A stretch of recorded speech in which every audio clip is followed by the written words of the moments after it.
గాదల రత్నప్రభాకర్ రెడ్డి 5వ వర్ధంతి సందర్భంగా జ్యోతి ప్రజ్వలన చేస్తున్న అధికారులు వారి సతీమణి సుధారాణి. ప్రభాకర్ రెడ్డి అన్నగారి చిత్రపటానికి జ్యోతి ప్రజ్వలన చేసి నివాళులు అర్పిస్తూ ప్రధాన ఉపాధ్యాయులు మరియు జగన్మోహన్ రెడ్డి గారు మరియు ప్రభాకర్ రెడ్డి అన్నగారి సతీమణి శ్రీమతి గాదెల సుధారాణి కొల్లాపురం మండల మాజీ అధ్యక్షులు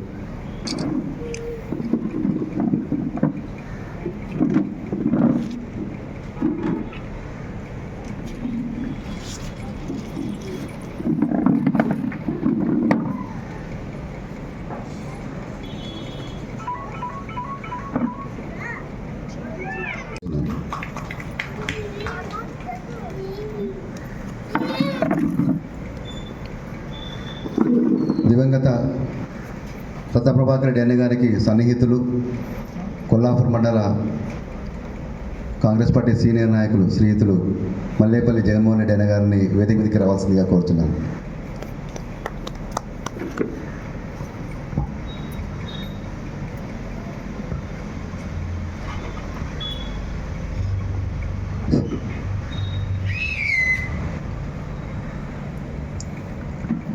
ఈ యొక్క కార్యక్రమాన్ని నిర్వహించాల్సిందిగా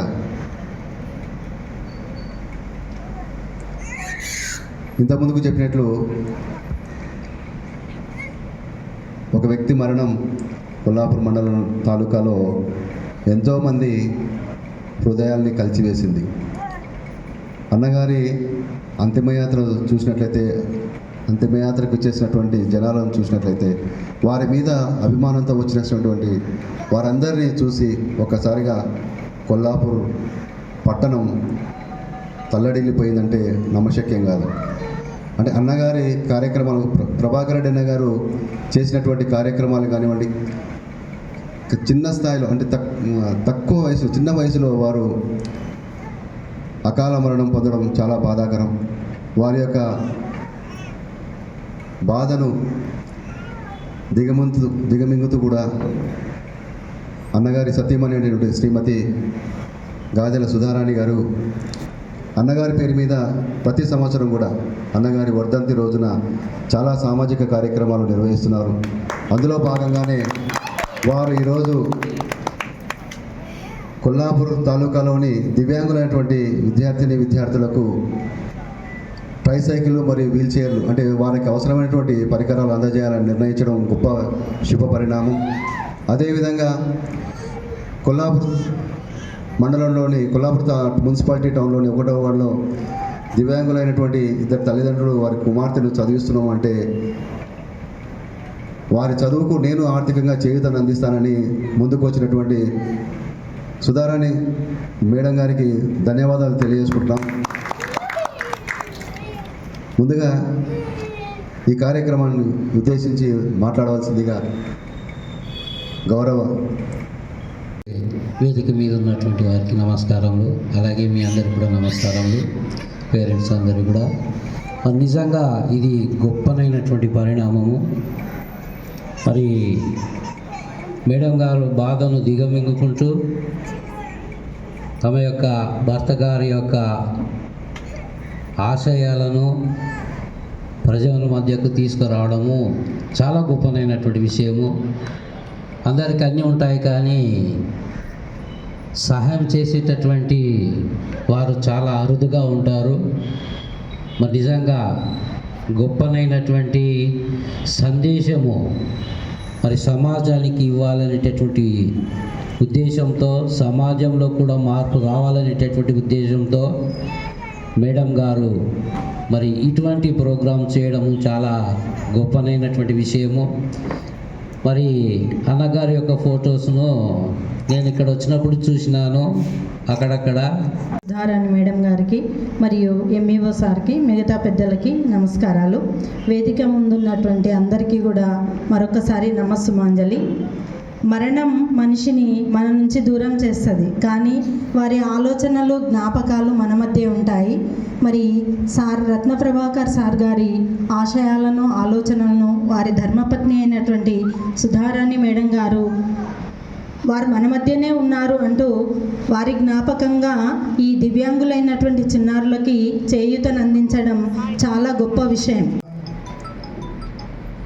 దివ్యాంగులకు పరికరాల పంపిణీ కార్యక్రమం ఏర్పాటు చేసినందుకు వదినమ్మ గారికి హృదయపూర్వక ధన్యవాదాలు తెలియజేస్తూ సభాధ్యక్షులు మరియు వేదిక పైన ఉన్న ఎంయూఎన్ఎల్ సార్ గారు మరియు జిహెచ్ఎం వనజా మేడం గారు మరియు ఇక్కడికి విచ్చేసిన విద్యార్థుల కుటుంబాలకు మరియు ఇక్కడ పాలు పంచుకుంటున్న ప్రతి ఒక్క మిత్రునికి ధన్యవాదాలు తెలియజేసుకుంటూ,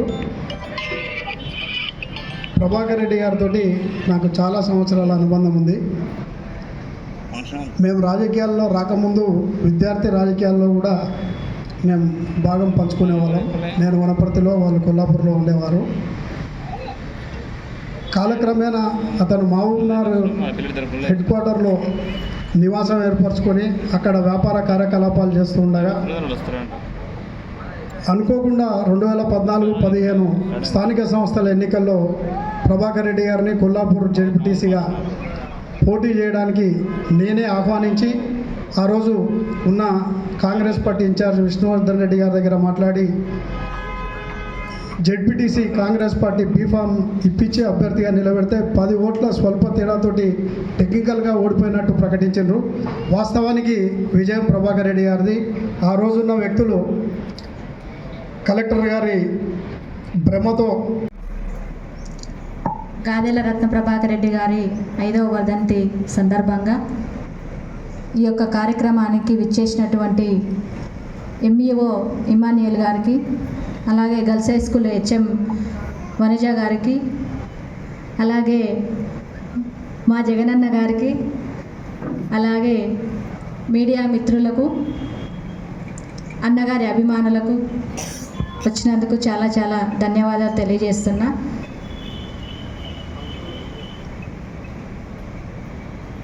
ప్రభాకర్ అన్న గారి వర్ధంతి మర్చిపోకుండా ఆ వర్ధంతి సందర్భంగా ఆయన చనిపోయినప్పటి నుంచి కూడా ఏదో ఒకటి, అది చిన్నదా పెద్దదా కాకుండా ఏదో ఒకటి ఆ టైంకి ఏది కరెక్ట్ అనిపిస్తే అది, ఆ వర్ధంతి రోజుకి ఏది చేయాలనిపిస్తే అది, ఎవరికైనా ఒక చిన్న సహాయం చేయాలనే ఒక ఉద్దేశంతో అందరికీ తెలిసిన నాయకుడు, అందరిలో మెలిగిన నాయకుడు కాబట్టి సరే దేవుడు మనకు అన్ని మంచిగానే ఇచ్చిండు, ఎందుకు అంత తొందరగా అంత మంచి నాయకుడిని మర్చిపోవాలనే ఒక మంచి ఉద్దేశంతో మన చేతనైనన్ని రోజులు, మనకు చేతనైనంత ఏదన్నా ఒకటి ప్రభాకర్ అన్న వర్ధంతి సందర్భంగా చేయాలనే ఒక మంచి ఉద్దేశంతో ప్రతి ఇయర్ కూడా చనిపోయిన నుంచి ప్రతి ఒక్క ఇయర్కి కూడా ఏదైనా ఒకటి చేయడం అలవాటైపోయింది. అదేవిధంగా అది చాలా మంచి ఆనందాన్ని కూడా ఇస్తుంది. సరే బయట అనుకోవచ్చు చాలామంది, ఆమెకు డబ్బులు ఎక్కువైనాయని, ఆమెకేం టైం లేదని, ఇలాంటి విమర్శలు కూడా ఎదుర్కొన్నా. సరే ఉన్నదేదో చేస్తుంది కదా, మంచిగా చేస్తుంది కదా అని అనే వాళ్ళకంటే 4 మాటలు అనేవాళ్ళే ఎక్కువ. అంటే సమాజంలో ఎటువంటి మనుషులు ఉంటారంటే వాళ్ళు చేయరు, ఎవరన్నా చేసే వాళ్ళు ఉంటే కూడా ఓర్వలేరు, అలాంటి మనుషులు కూడా ఉంటారు. సరే ఎవరెన్ని అనుకున్నా కూడా సరే ఇక్కడికి వచ్చిన వాళ్ళు నా భాష అర్థమవుతుందో లేదో, మహిళలు కొంతమందే ఉన్నారు, వాళ్ళకు ఒకటే మాట చెప్పదలుచుకున్నా. ఏదైనా కారణాల వల్ల భర్తలు చనిపోయి ఉండొచ్చు, లేకుంటే భర్తలు దూరం అయి ఉండొచ్చు, ఎక్కడ కూడా బాధపడకండి. ఆ జీవితాన్ని కొనసాగించాలి ఖచ్చితంగా. బాధపడద్దు. అమ్మ నీవు ఏడవద్దు దయచేసి, నిన్ను ఉద్దేశించే మాట్లాడుతున్నా. నీ భర్త చనిపోయినప్పుడు కూడా వచ్చినమ్మా, నేను నీకు ఒక అక్కలాగా ఇదొక ధైర్యాన్ని ఇవ్వగలుగుతా. ఎక్కడ జీవితాన్ని. ఎక్కడ మనకు ఎవరు లేరు కదా, అన్నలు లేరు కదా, తమ్ముళ్ళు లేరు కదా, మన బంధువులు లేరు కదా, ఎవరు సహాయం చేసేటోళ్ళు లేరు కదా, ఇలాంటివి అనుకోకండి దయచేసి. చాలు, దేవుడు కాళ్ళు చేతులు ఇచ్చిండు, అవే మన ఆయుధాలు. నోరిచ్చిండు, అదే మనకు ఆయుధం.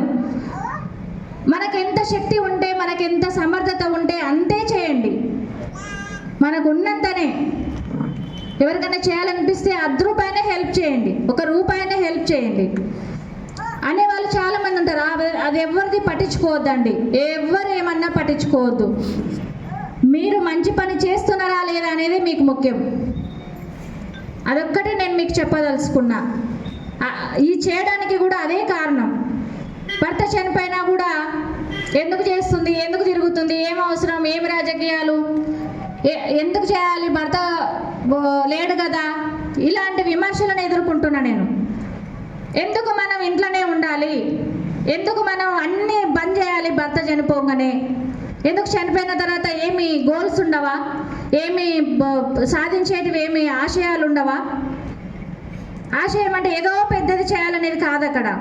ఆ వర్ధంతి సందర్భంగా, లేకుంటే ఆ జననం బర్త్డే సందర్భంగా, జన్మదినం సందర్భంగా ఏదైనా ఒక మంచి కార్యక్రమం చేయడం కూడా కొందరికి ఆశయమే ఉంటుంది. అవి కూడా రిసీవ్ చేసుకోలేని వాళ్ళు ఉంటారు సమాజంలో. ఇంకోటి సందర్భంగా అసలు రాజకీయాల గురించి మాట్లాడకూడదు అనుకున్నా, కానీ మాట్లాడుతున్నా. ఇక్కడ మా మీడియా మిత్రులు ఉన్నారు, అలాగే అన్నగారి అభిమానులు కూడా ఉన్నారు కొంతమంది ఇక్కడ. ఎందుకు మాట్లాడుతున్నా అంటే, రాజకీయాలు అనేటివి ప్రజల మేలు కోసం చేయాలి, కానీ ఇక్కడ వ్యక్తిగతమైనటువంటి రాజకీయాలు నడుస్తూ ఉన్నాయి. వ్యక్తిగతమైనటువంటి రాజకీయాలు సమాజానికి ఎప్పటికీ మంచివి కాదు. అది స్వార్థపు రాజకీయాలు జరుగుతూ ఉన్నాయి ఇక్కడ. ఏ నాయకుడు నేను ఫలానా పార్టీలనే ఉంటా, నేను ఫలానా పార్టీలనే పని చేస్తాను ఏ నాయకుడు అని అంటున్నాడా? ఏ నాయకుడు కూడా అంటలేడు. ఈ పార్టీ ఈరోజు ఉంటున్నాడు, రేపు ఇంకో పార్టీలో కూతున్నాడు, ఇంకో కండువా వేస్తున్నాడు. అసలు ఇది మాట్లాడాల్సిన సందర్భం కాదు, కానీ ప్రస్తుతం ఉన్న పరిస్థితులను బట్టి మాట్లాడుతున్నా నేను. రాజకీయాలు ఎప్పటికీ శాశ్వతం కాదు, పదవులు ఎప్పటికీ శాశ్వతం కాదు. పదవులు ఉంటాయి, పోతాయి. కానీ ప్రజాస్వామ్యంలో ఎప్పుడైతే కూడా ప్రజల మేలును భావించి, ప్రజల క్షేమం భావించి రాజకీయంలో ఉంటారో వాళ్ళను ఎప్పుడైనా ప్రజలు ఆశీర్వదిస్తారు. అదొక్కటి ప్రతి నాయకుడు గుర్తుపెట్టుకోవాలి. ఈ సందర్భంగా చాలా స్వార్థపు రాజకీయాలు, చాలా నీచమైనటువంటి రాజకీయాలు నడుస్తూ ఉన్నాయి కొల్లాపూర్లో. ప్రతి ఒక్కరికి ఏదో ఒక రోజు ప్రతి ఒక్కరికి అవకాశం వస్తుంది. ప్రజల ఆశీర్వాదం పొందిన వాళ్ళకి ప్రతి ఒక్కరికి అవకాశం వస్తుంది. వచ్చినాడు అప్పుడు తెలుస్తుంది ఎవరేంటిది అనేది. ముఖ్యంగా సతీష్ అక్క మని మీ వేదిక మీదకి రావాల్సిందిగా కోరుతున్నాను. ఎవరన్ని విమర్శలు చేసినా కూడా ప్రతి వర్ధంతికి, అన్నగారి ప్రతి వర్ధంతికి ఖచ్చితంగా ఇందాక సార్ గారు అన్నట్టుగా మీరు ఇలాంటి సేవా కార్యక్రమాలు ఎప్పుడు చేస్తూనే ఉండాలి. ఖచ్చితంగా సార్. అందరి అభిమానంతో, అందరి ఆశీర్వాదంతో, అందరి ప్రేమతోటి, దేవుడిచ్చినంత, నా శక్తి ఉన్నంత, నాకు నేచర్ సహకరించినన్ని రోజులు ఖచ్చితంగా అది చిన్నదైనా పెద్దదైనా ఆయన వర్ధంతి సందర్భంగా, ఆయన జన్మదినం సందర్భంగా ఏదో ఒకటి ఖచ్చితంగా ప్రజలకు నేను చేయడానికి ఎల్లవేళలా రెడీగానే ఉన్నా.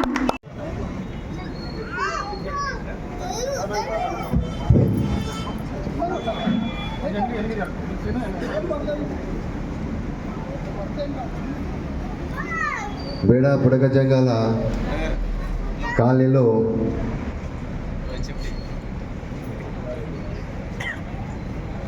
చదవడమే గొప్ప విషయం అంటే పుట్టు అందులోనేటువంటి శంకరప్ప మరియు దివ్యాంగురాలైనటువంటి చెన్నమ్మ తమ కూతుర్ని జీఎన్ఎం చదివించడం జరుగుతుంది. అయితే ఆ అమ్మాయి యొక్క మొదటి సంవత్సరం ఫీజులో కొంత భాగాన్ని నేను చెల్లిస్తానని సుధారాణి మేడం గారు ముందుకు రావడం జరిగింది. చెన్నమ్మను మరియు శివలీలను ఇక్కడికి రావాల్సిందిగా కోరుతున్నాం. శివలీల రమ్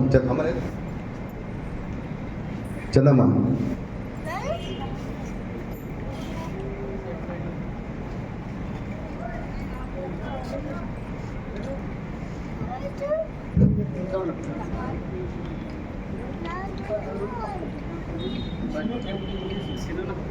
శివలీల జిఎన్ఎం హైదరాబాద్లో చదువుతుంది.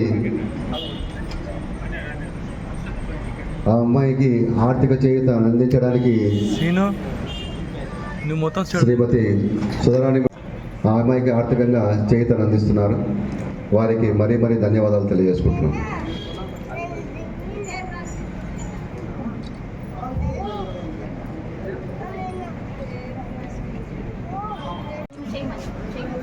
దివ్యాంగురాలైనటువంటి పిల్లలకు ఈ యొక్క వీల్ చైర్స్ అవసరం ఎంతుందో మనం ఈ రామాపురం గ్రామానికి చెందినటువంటి చిన్నారి బాలికను చూస్తే తెలుస్తుంది.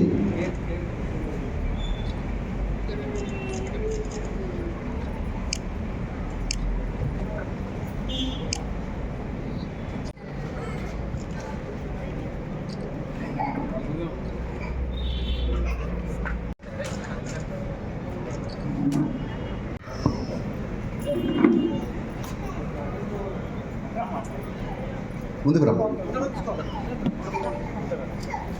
ఒకసారి బయట పెట్టిగా పెట్టిగా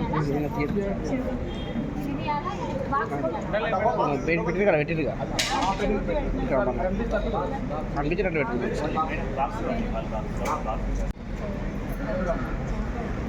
హియరింగ్ ఇంపైర్డ్ మొదటగా ఒకటే చెవి కనుక్కున్నారు, కానీ అమ్మాయికి 2 చెవులు వినపడవని తెలిసింది. వదినమ్మ గారు మళ్ళీ ఇంకొకటి కూడా తెప్పిస్తానని చెప్పడం జరిగింది, ఇవ్వడం జరుగుతుంది.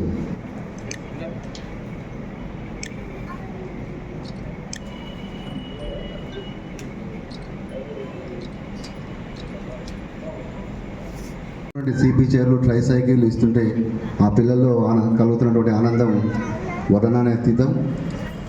ఆ తల్లిదండ్రులు కూడా చాలా సంతోషపడుతున్నారు. చాలా జెన్యూన్గా సేవా కార్యక్రమాల్లో చాలా జెన్యూన్ అయినటువంటి సేవా కార్యక్రమం ఇది.